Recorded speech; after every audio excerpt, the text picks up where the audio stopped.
face like this, I won't break any hearts. I'm thinking like that, I won't make many friends. Good evening, sinners, and welcome back to another episode of Saturday Night Cinema. As always, I am your host, Sawyer St. Sin, and it is March, so we are going to be talking about horror movies that have a theme of betrayal, or there is some form of betrayal within it, right? So, if you know, like Julius Caesar, you know the background, right? Beware the Ides of March. March 15th, historically, was when everyone, murdered him and, literally stabbed him in the back, right? So, starting off with our first movie, it is awesome. It kind of was fun, and not super campy, right? But it was making jokes and making fun of the genre itself, right? So we're talking Scream, the very first one. Came out December 20th, 1996, directed by Wes Craven. Guys, talking, not my strong point. And writer was Kevin Williamson. Now, Kevin has stated that this script was kind of just very, very, very loosely based on the Gainesville Ripper case out of Gainesville, Georgia, or Florida. Gosh, again, can't talk. But really, the only similarities that I see within that case and the movie is the fact that it was young people getting murdered in a college town. I mean, we have high school students, but you get my drift, right? Young children being picked off is the theme of the movie. So, we've got our cast: Neve Campbell, Courtney Cox, David Arquette, Skeet Ulrich, Matthew Lillard, Jamie Kennedy, Rose McGowan, Drew Barrymore, who is, in it for the little snippet. She's our first kill. Even the Fonzie, y'all, he was in it. He was the principal. Again, not in it for a whole lot of scenes, but the Fonz still there. All right, so as we've said, we've got killing, right? We've got the pretty blonde girl whose parents aren't home, her and her boyfriend dead. We learn that Sydney, which is played by Neve Campbell, her mother died a year before, when all these, she was brutally murdered by a guy named Cotton. Now, Nev's dad's going away during all of this, which just is the perfect, just why is he going away? What's going on? And then he's never seen from until the very end of the movie, right? So, teens picked off one by one, while also talking about all of the, classic movie tropes, right? So Jamie Kennedy's character is that guy in your high school that was super into movies and just had to compare movies to everyday life type thing, right? So, he even points out the killer could be any of us.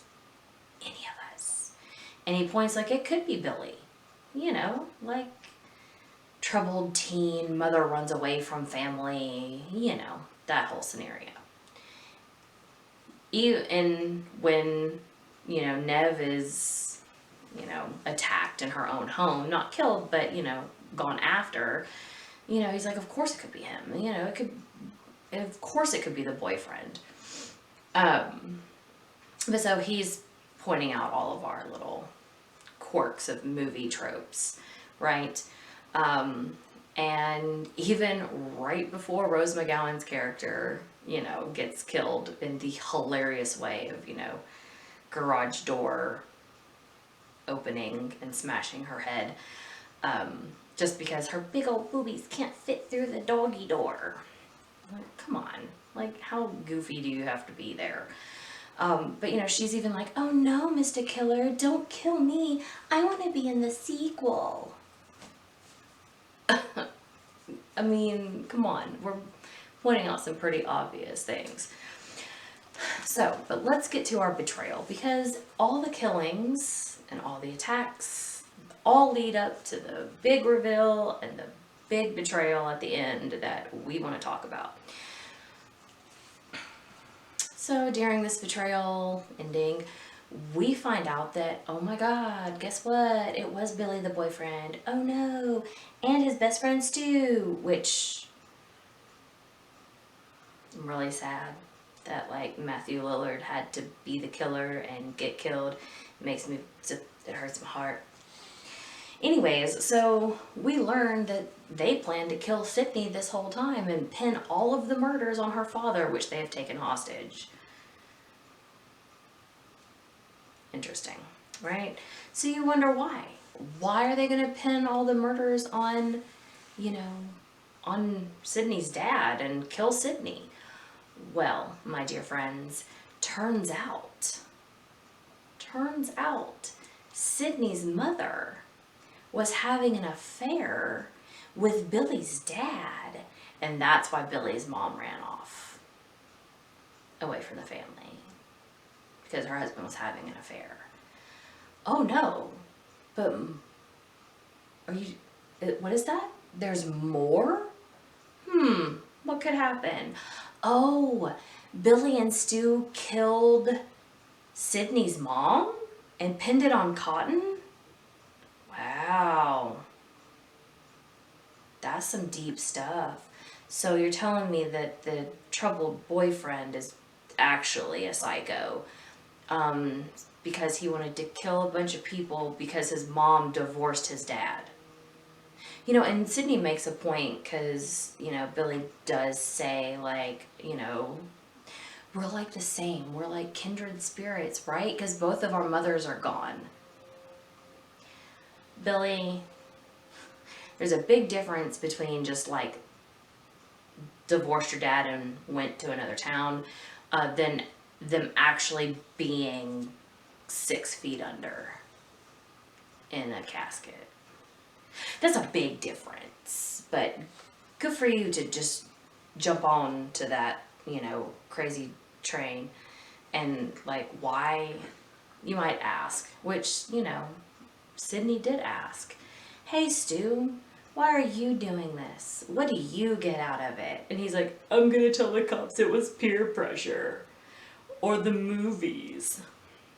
Which again, if, you were, around in the late 90s, like early 2000s, there was that whole like violent TV and violent video games make you a violent person. I would say 98% of people can watch something violent and not turn into a psychopath. It's a whole different issue.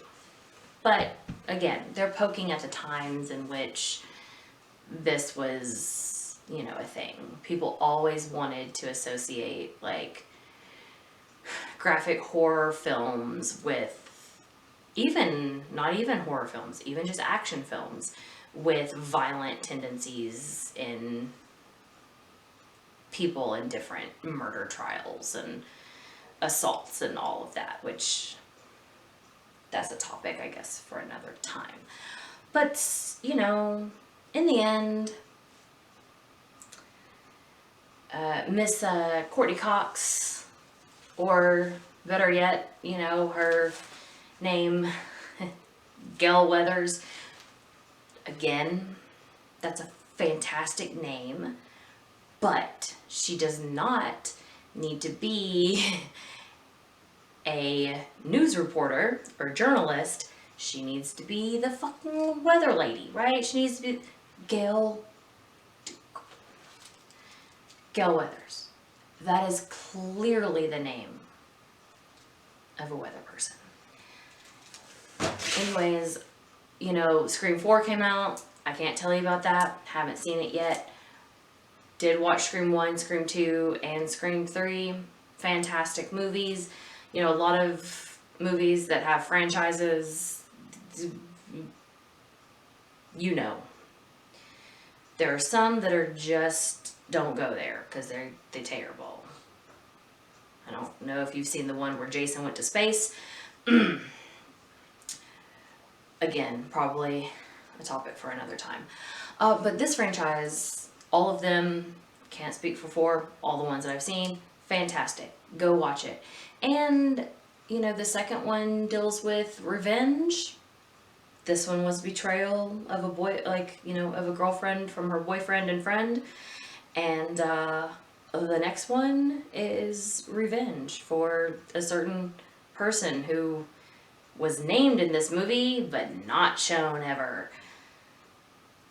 Go watch 1 and 2. 1 and 2. 3's still good too. Anyways, I'm just rambling at this point. So to continue with movies that feature betrayal, we're gonna talk Hellraiser next week. I know I've already talked about 3 today, or not today, next week. Next week we're gonna talk about the first, the original Hellraiser. But until then, I hope you've enjoyed my ramblings tonight and have a great evening. Bye.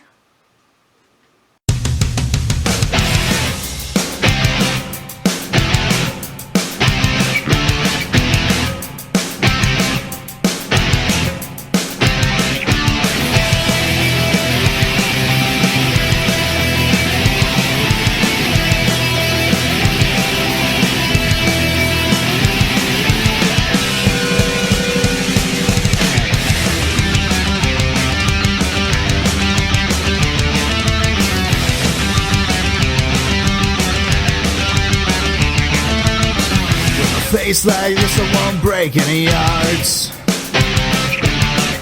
I'm thinking like that, I won't make many friends.